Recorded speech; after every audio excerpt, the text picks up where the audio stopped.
Taigi pirmosios treniruotės dienos, kokį įspūdį paliko žaidėjai atvykę į stovyklą? Visada gerai.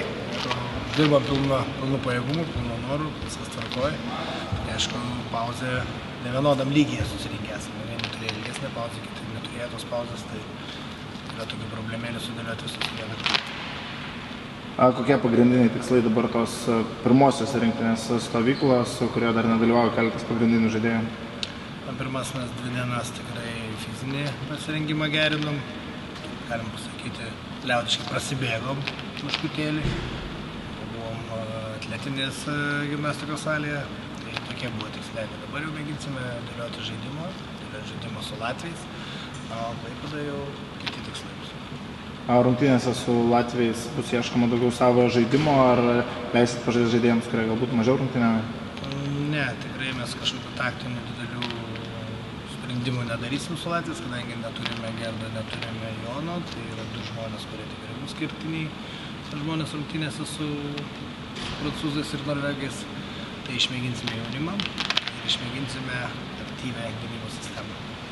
Po pertraukos rinktinę pakviestas vėl Augustas Strazdas, ar galima tai sieti su tuo, jog nėra rinktinė Tadas Stankevičius ir Augustas Strazdas rungtyniaus linijoje?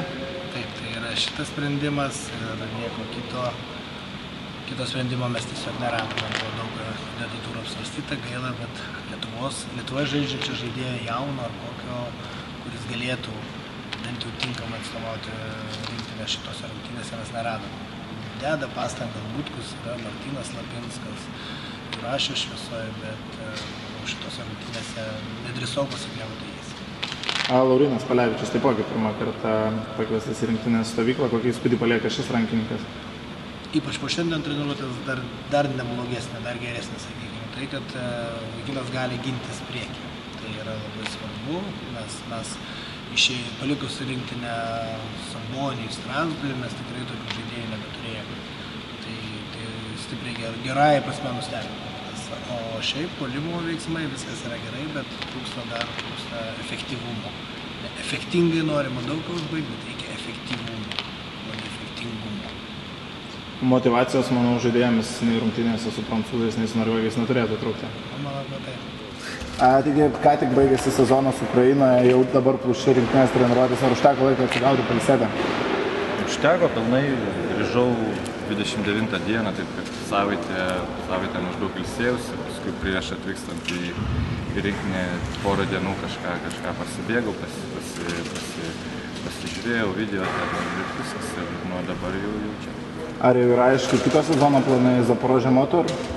Jo, viskas lieka taip kaip šiemet, pernai ir nuo kitų metų ten pat, taip kad nieks nesikeičia. Rinktinės stovykla, kokie pirmi įspūdžiai, kokios nuotaikos?